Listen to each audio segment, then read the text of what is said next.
I may not be the next Toni Morrison, but there is a place for me on the shelf, right? Because there are a lot of books every month that come out. Why couldn't I be one of them?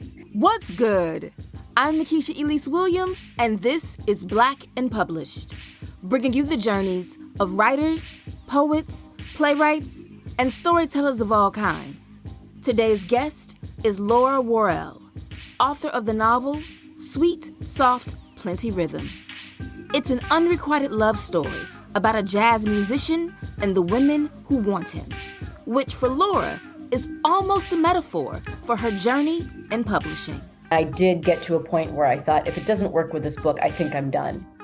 5 books, 25 years, my entire adult life, trying to get published. If it doesn't work with this book, which I really 100% believe in, it's just not in the cards for me. Despite the long delay of her dream, it finally happened. Why she says having her publishing debut at 50 gives her more perspective. Plus, how she continued to believe in her work and in herself through the decades of rejection. And the reason she says a happy ending won't always be in the cards for her characters, especially the weak ones.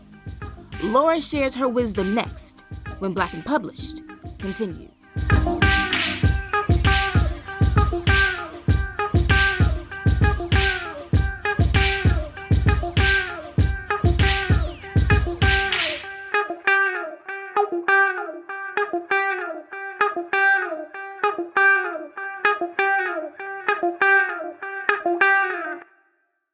So, first question, when did you know that you were a writer? I love this question. And the reason is that I don't believe there was ever a moment that I knew or that I realized, because it was just something that I was always doing. When I was a kid, I remember writing the name of a TV show after seeing it in a magazine or something like that. TV Guide, I think it was. And it was clear, I remember, to my mother that I was learning to write letters. And shortly after that, I was learning to write sentences. And then I was writing stories. So as soon as I started writing sentences, I started writing stories. So my mom has a book, well, a few books that I wrote when I was like 6 and 7. And I just have always written. I never stopped and really just became a part of who I am. I did make a decision, though. I wanted to be an actor. So that was a unique choice, I knew, from the people around me. And I knew I wanted to do it. So I went to a special high school. And when I first started college, I started as a theater major. But then I realized, what am I doing? I'm a writer. I've always been a writer. That's the thing that I've been doing, like drinking water and breathing and going to sleep. So let's do that. It was wonderful. It was smooth. So that part is smooth, but what has your writing journey looked like since that decision? Has it been equally as smooth? Not at all. It has not been, it has not loved me. Well, I'll say this differently. The writing journey has been wonderful because like I said, I have not stopped writing from the time I was 6 years old to later today. I've been writing almost on a daily basis. I can't stop myself. And it's wonderful to have these characters come into my mind. It's wonderful to write their stories. It's so satisfying to have a Saturday night where I don't have plans and to decide to write. And it's just as satisfying as being out on a date or whatever else, or sometimes choosing to write because it brings me so much satisfaction. I love the act of writing. I'm not one of those writers who likes to have written. I like to write.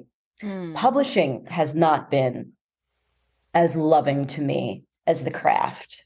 I finished my first novel when I was an undergrad, and it was about 25 years old when I decided to try to publish it. I didn't succeed in getting an agent. And so I wrote 4 other books. So Sweet, Soft, Plenty Rhythm is actually my 5th book. And it took me about 25 years to finally get an agent and get a book into the world. So I was 50 when it happened. So I always like to differentiate, right, between writing, the craft, the joy, the pleasure, and sure, the frustration, but anything meaningful is going to be frustrating. Even your true love is going to have, you're going to have bad days. But publishing has been for me a more challenging journey.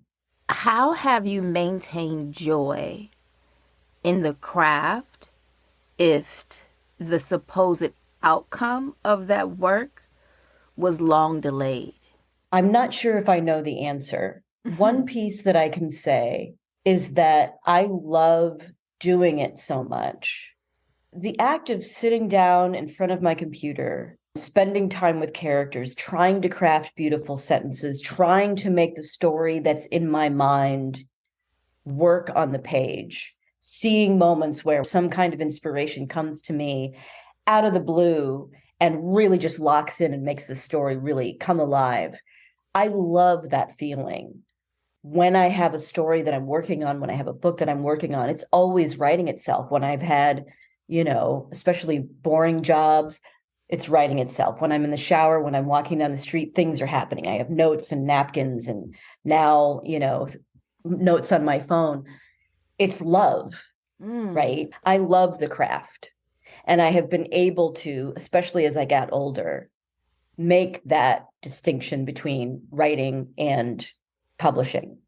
And so, because I loved it so much, and because I believed in the work Mm. and believed in myself, and not only thinking I'm the next best thing, for sure, that's not the case, but knowing, and I think this is true for most writers, I may not be the next Toni Morrison, but there is a place for me on the shelf, right? I do have talent. I do have a story, and there can be a place for me because there are a lot of books every month that come out. Why couldn't I be one of them?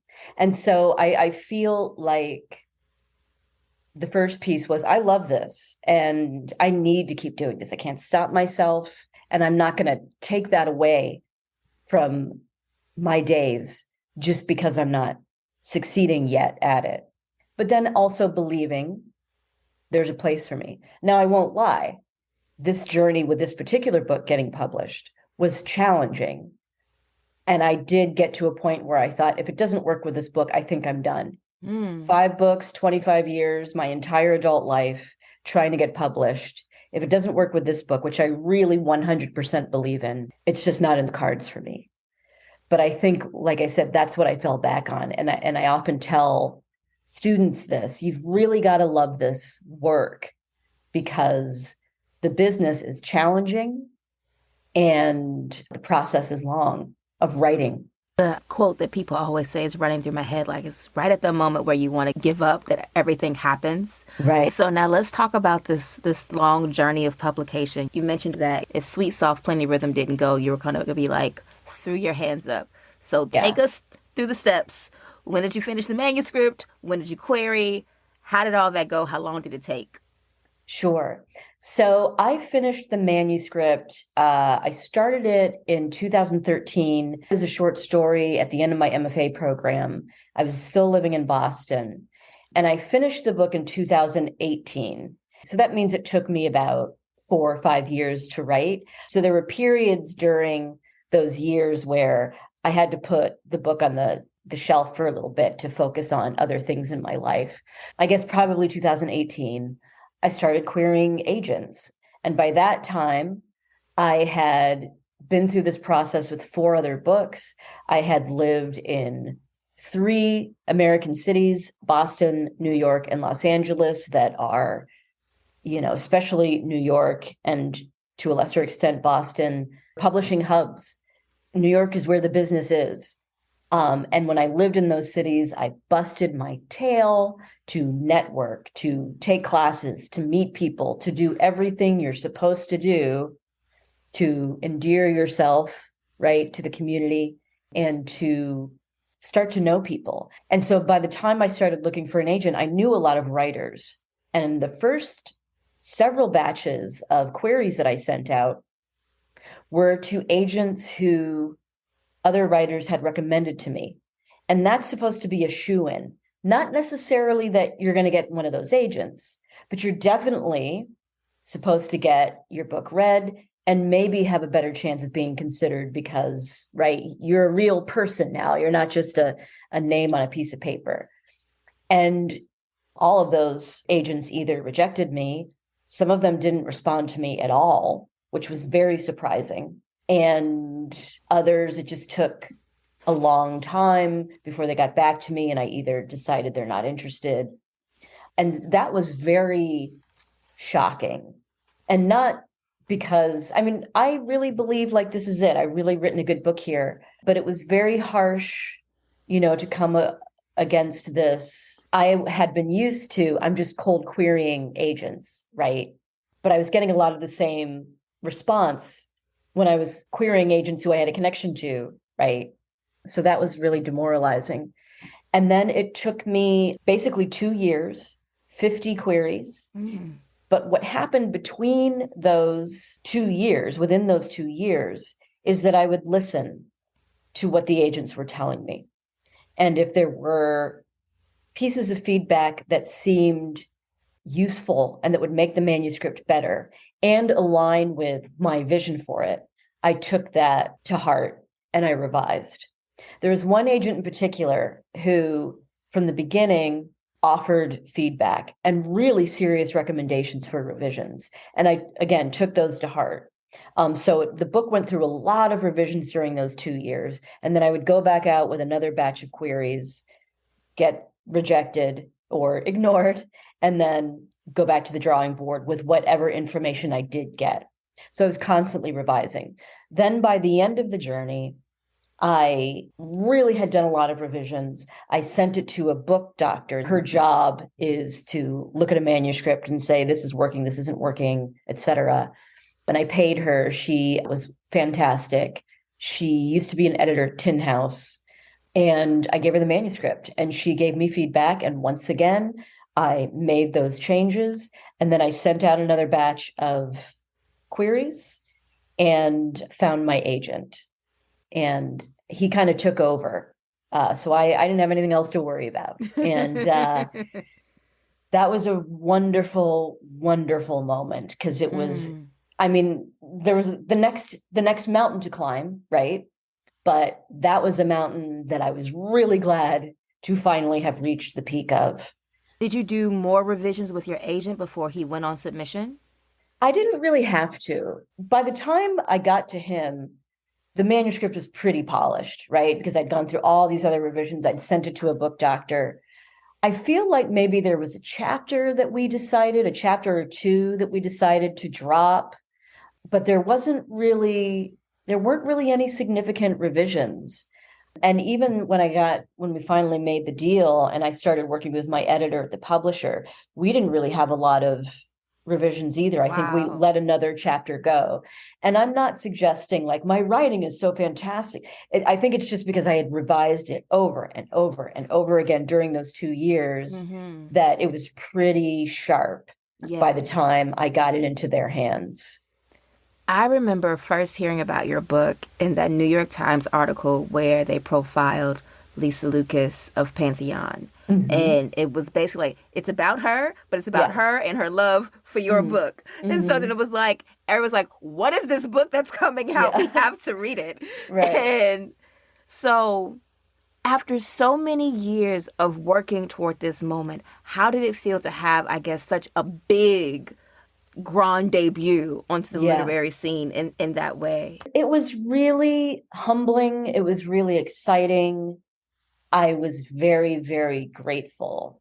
One of the things that I've said a bunch of times because it's true is even though it was a bummer that this took so long, that I was 50, if you would have told me when I was 17 thinking I'm going to be a successful writer, somebody would have said, no, it's not going to happen until you're 50. I don't know if I would have, you know what I mean? But I think the benefit to being older is being able to manage it, being able to manage expectations, to take what comes and to be grateful for it and to be excited about it and to not take personally or let myself be devastated by things that don't turn out the way that I hope. Because even the people with what appear to be the most successful books of the season are probably frustrated by, why am I not on that list? Why did that happen to such and such and it didn't happen to me? What does it mean for my career? And I think that being an older author, and 50 is not necessarily that old, but I was not necessarily expecting the book to, make a splash. I think people dream about that, but I have been around long enough to know that doesn't usually happen. So it was pretty exciting that, it was in the New York Times. Well, first of all, it was really exciting to just be working with Lisa. Once I knew that she was interested in the book, and once I met her, I was just absolutely thrilled. I mean, she's a rock star in this field. And so to be able to work with her was already thrilling. And then, the book was getting buzz. It was getting featured in places, it was in Oprah, it was in Vanity Fair, it was in People magazine, that you dream of. And it's been really deeply satisfying. I have been very happy on a very deep level because, when your dream comes true, that's sort of an empty thing to say. My dream comes true. Well, what does that mean? And for me as a writer, what it means is I get to keep doing the thing I love with fewer obstacles, right? It's not just, ooh, I'm famous now. That's not what it is for me. For me, and right now I get to do it. It's not going to last. I'm going to have to go back to teaching, and that's not necessarily a problem. But for now, I wake up, I make myself a cup of coffee, I write. That's the dream. That is the dream. It's my dream. Yeah. Yeah. And hopefully, if all continues to go well, people will expect each one of my projects, and there will be people who will probably read them. I want to share my work. It's my contribution, right? Here, entertain yourself, or hopefully you'll see something in this book that helps you along in your journey. And I get to keep doing that. And so that's the dream. So I am, like I said, I'm incredibly grateful. I love that. Oh, congratulations. Thank you. Thank you. That. So let's do the reading and talk about this book and these women and this man. Mm-hmm. Yeah. Black and Published family, it's time for the reading. Sweet, soft, plenty rhythm follows the life and underrated career of Circus Palmer, a playboy jazz musician whose one true love drops a bomb on him he can't handle and causes a spiral that affects not only him, but the lives of every other woman connected to him. Here's Laura. I'll read just a little bit from the introduction. The girl may have been the end for him, the end's beginning, like the bend of a road too slight to notice where it leads. She could have happened to him a day later or a day before, but she was there on that day, in that moment, just hours after Circus Palmer turned 40, a predictable time for a certain kind of end to come, and just seconds after Maggie slid her hand from his wrist and whispered, "I have something to tell you." Outstretched on a chair beside the hotel pool, Circus watched from a distance as the girl, in her mid-20s, he figured, did cartwheels alone on the beach, her linen skirt falling open to bare the smooth plane of her hips and the slide of her calves sloping up to her toes. She lured his eyes away from Maggie, who was lying in another chair beside him. All afternoon, Maggie had been acting strangely, staring at nothing and losing the thread of conversations. This wasn't Maggie. Circus figured whatever it was she had to say wasn't anything he wanted to hear, so he let his attention be taken by the girl doing flips back and forth across the sand. When she landed on her feet, her hair lashed across her back like a whip, her shoulders lifted and hands spread beneath the melon sunset as if she carried it on her fingertips. Hips, calves, toes, shoulders, hands, she circled in the air again. I wasn't going to say anything. Maggie hummed, the sound not fully making its way to him, not quite breaking through his focus. But I thought you should know. If she were any other woman, he would have told her to come to the point. But this was Maggie, so he waited, a sense of dread needling in his gut. Chewing at the inside of his cheek, always his mouth needed something to do. He concentrated on the melody the girl made inside his head as he tapped a nervous rhythm on his knee. Listen to what I'm telling you. The push in Maggie's voice, major keyed and salty, brought Circus back to the cabana, back to the world, wild turkey warm in his glass, and Maggie beside him. Her lips were pursed as she stroked her long neck and watched the night begin to fall, possibly without noticing the girl, possibly trying not to. He'd come to Miami to draw a clean line between his first 40 years and his next, and he'd invited Maggie because she was the only female in his life who knew how to be easy. He didn't love traveling with women. A woman in the room meant ending the night back at the hotel where she was waiting. Sorry, baby, he stroked her knee. I'm listening. I was late, she said, so I took the test. He let out a hard breath he didn't know had been stuck in his throat and waited for her to smile, to laugh, to do something to let him know she was joking. I don't believe it. Believe, sugar. We're careful. Only sometimes. You sure it's mine? The corner of her mouth lifted. Nice try. I'll stop there. Gives you a sense of where you're headed if you decide to take this journey. I didn't know what to expect when I started this book. And as I continue reading it, I understand how, like, the man moves through the lives of all these women. And what I was most intrigued by was how music was the constant in his life. And it was, he was loving one thing, the women were loving him, and everybody had unrequited love. Where did that come from? I like the way you've said that. It hasn't been phrased like that before, but I really think you've hit the nail on the head. His love is also unrequited. He loves music. And similar to what I was saying about my writing, music is not loving him back, right? He doesn't get to focus on it and devote himself to it the way he wants to. But I also think Circus is, despite what he says, searching for some fame. He's searching for some greater recognition than what he's getting in his life as a local musician in Boston. The idea came to me because I was involved with a musician, and he was slippery. He was devoted to his music in a way that he was not devoted to anything else, let alone women and relationships. And I think it's a very common story out in the world. It's also been a part of our literature for centuries, right? Lotharios and Don Juans.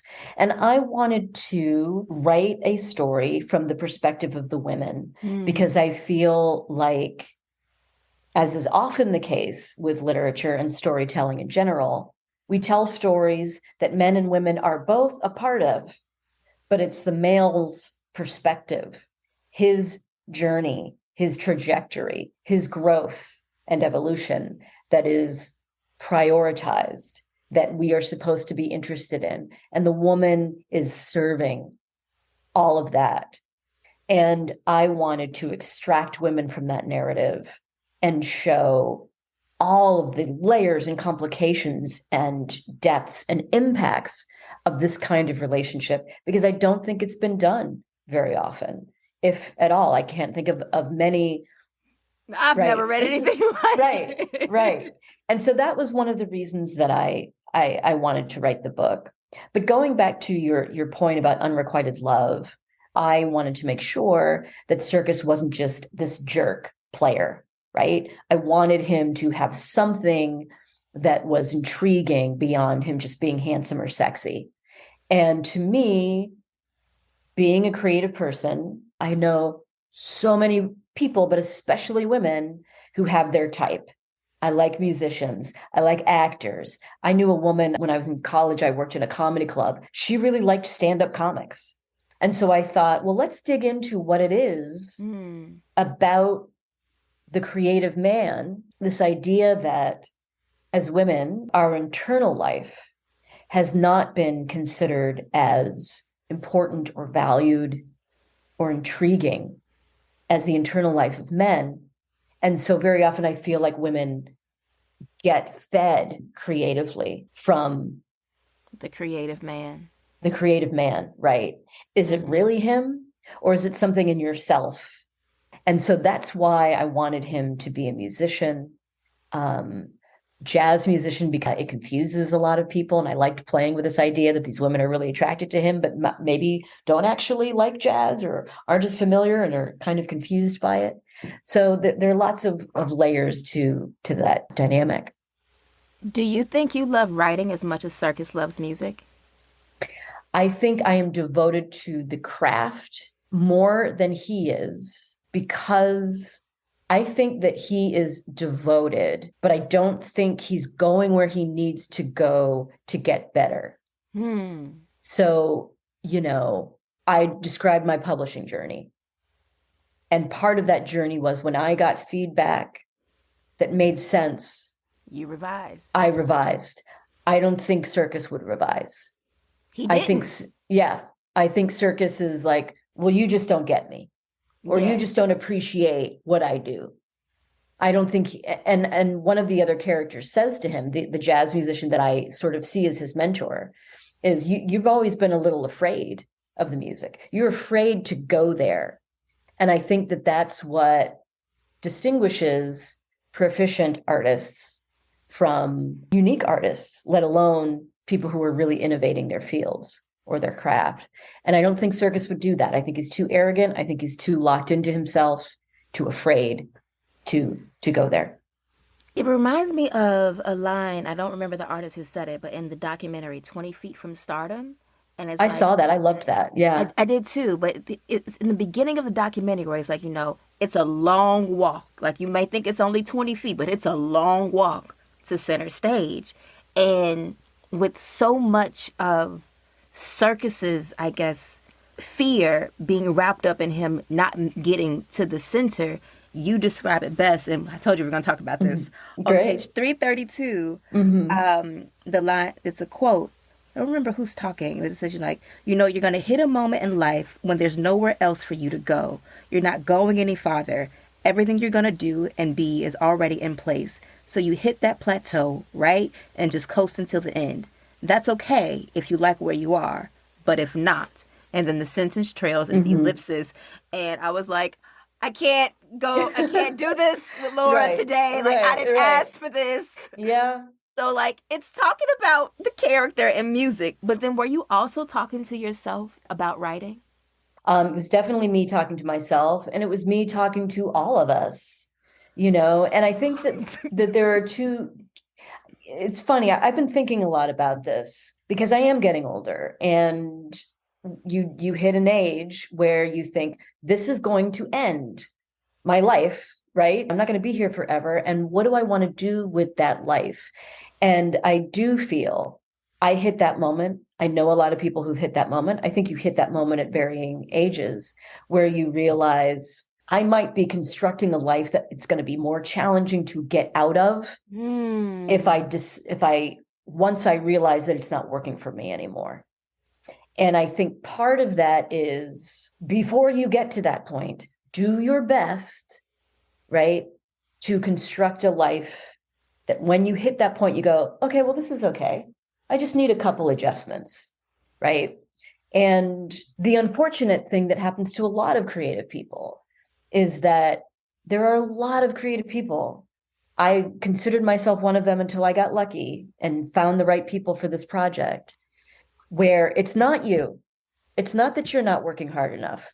It's not that you're not good. It just didn't. I mean, again, I live in Los Angeles.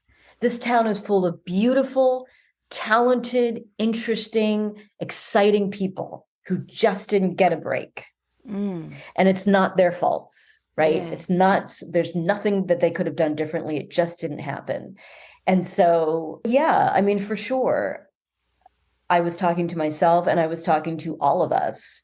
The question that I'm always trying to answer is how do we live our lives in a way that makes us feel that our lives are meaningful? And in this book, it's, part of that question revolves around relationship, and especially when relationships are so challenging and we have so many blockages, right? These characters are all challenged in some way, right? Because they're in this relationship with him and he's in this relationship with all of these women. So then let's talk about the women, because I think the most devastating one for me was Pia. I was just like, WTF at the end of her section. Right. Why that ending for her? And Yeah. so for the backstory, because I don't want to spoil anything, but Pia is Circus's wife, and they have the daughter together that we mentioned before. And then she makes an abrupt decision because she wasn't living a life that she, I guess, enjoyed. But then I felt like her decision was even more destructive than the life that she was living. Yeah. Why? Well, I'm going to give you a little insider tip as a writer to writer. That's why your reaction, right? That's part of it. I mean, because if you just would have read the book and went, oh, okay, what's next? You didn't have, now I understand if you don't like her and you're mad because nobody likes her. My mom called me after she read the book. She's like, I don't like Pia. But I feel like, you want to have in fiction, people can't always make choices that we admire, right? Okay. If every single one of those women made choices where at the end you were going, clapping for them, right? It wouldn't be real. They're not all going to make decisions that are empowering, that are uplifting, right? That you get to sing a song at the end of their chapters. And to me also, and this is, I think, also very important to writing, is having characters that are so real that they're going to make decisions that are true to them. And where she started and where she ended up makes sense for who she is, right? Yeah. She's very, very weak. Her soul is weak versus Maggie, Circus, the woman who's pregnant in the first chapter, who is strong. She doesn't need him. She doesn't need anybody, right? So how do I write an arc for Pia that is both riveting for fiction, because that's part of the job, right? But also true to who she is. But the decision that she makes alters the playing field for everybody else. And for Coco, who is her daughter, and for Circus, who is her ex-husband. And that's exciting. That's interesting. And to me, the most important character in the book is Coco, Circus's daughter. And Pia's actions push her on a trajectory that she wasn't going on her own, right? Shifts it in a way that I think is really important and transformative for her. I think my favorite women were Maggie and I believe Josephine, because the way she responds to Circus and then ultimately changes all of his life. At the end of the novel, it seems like, everyone is where they're supposed to be, even though they feel like they're still missing something. Is that your take on it, or what you were trying to get at? And then what do you want readers to take from that? Without giving too much away, I like to think of this book, as I said earlier, as an invitation, right? Circus learns in the first chapter that Maggie is pregnant. And so he connects or reconnects with all of these other women because he's kind of at a crisis moment. What's he going to do about Maggie's pregnancy? What does this mean for him and his future? It's messing with him, Maggie's pregnancy, because he actually, of all of these women, Maggie's the one who's got his heart, but he really doesn't want to commit to anybody or anything. And he's at this moment where he's got this opportunity with his music. So for all of these women, the invitation is, what are you going to do about this relationship? Are you going to let this guy keep coming around and not giving you what you want? Are you going to let him take advantage of you? Or are you going to, as I say, end the relationship, withdraw, And I don't want to give away what each of these women do or how their story with Sturkis ends up, but I felt like it would be more honest if not everybody is necessarily ending the book with their lives in total bliss and, Happy repair. endings. Yeah. Yeah, not everybody can have a happy ending. Yeah. But I think some of them do. Some of these women do say, you're out of here. I don't want to be with you anymore. If you're not going to treat me the way I need to be treated, then you're gone. Other women are going to make different decisions. Other women are still going to be longing for this guy. But everybody ends up in a different place than they started. Every woman in this book ends the story with a future ahead of them that has shifted. Mm-hmm. Something new can now happen because of the journey they went on with Sturkis in the book. And to answer the other piece of your question, I know this isn't for everyone. I know this isn't for every reader. But for me as a reader and thus as a writer, I like stories that reflect the complications of life, that life isn't always going to offer happy endings, and that there is meaning even when the ending isn't happy. And I guess that's what I'm trying to leave readers with, is that there is always the opportunity for us to change our lives, especially any of us who are in relationships like this, which are a lot of us, right? Including men. Lots of people are in relationships with people who are not giving them what they want. And not only do I want to sort of validate that experience, right? But also to, leave readers with the idea that the change is possible, that evolution is necessary, that confronting yourself and your decisions helps you liberate yourself from what you need liberation from. And it might not always be sunshine and rainbows, but movement forward is what our lives are about, I think. So then on that note, what's next? So I'm a fan now. Yeah, I'm a fan. So what's so next? glad. It's so nice to meet fans. So I'm working now on a book about an affair.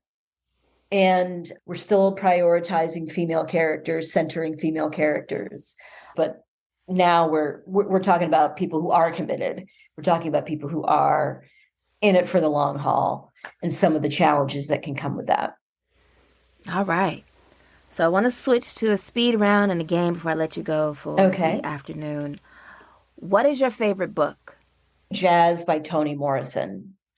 Toni Morrison is definitely my favorite writer.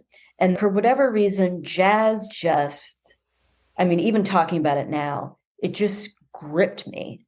And so I think it's not only loving the book, I think that it just spoke to me more than probably any other book. That first page that starts, I know that woman, I have read that over and over and over. It's one of my favorite pieces of writing in all of literature. I have read it to other people and have teared up. I just think it's gorgeous. It's right down my alley. The way she writes about relationships, the language in it, the fact that, that's it. It's jazz.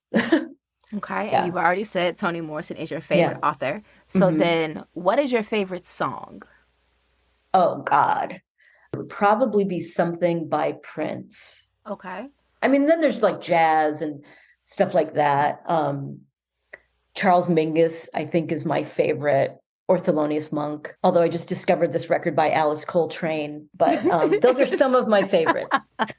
It's fine. If you were throwing a dinner party with writers and musicians, who would you invite?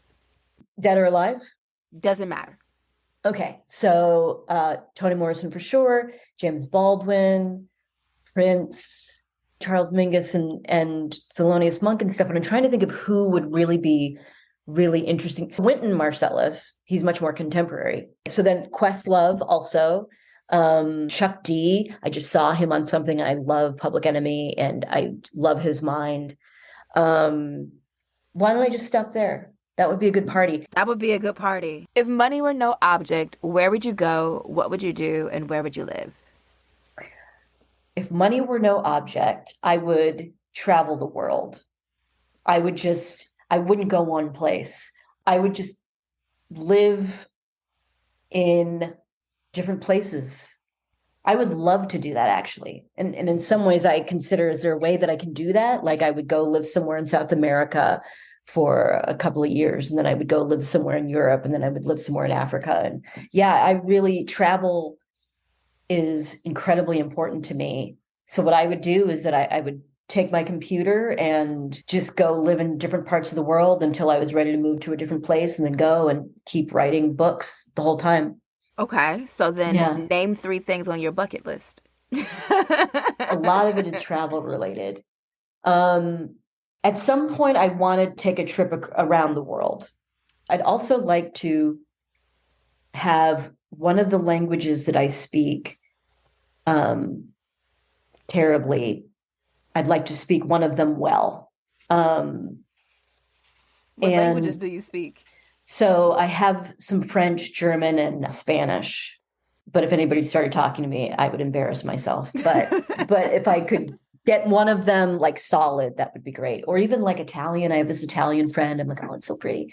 Um, and then the third thing, it's so much more abstract than a bucket list. I just want to create a life where I can balance work and administrative stuff. Maybe that's why it's hard for me to come up with a bucket list, because I'm really trying to strive toward a life where I'm doing things that are meaningful, so I don't have to put them into a bucket. Mm. But as soon as we get off this call, I'm going to think of like 14 things I could have told you. Or maybe I should just like start a bucket list. I don't know. But yeah.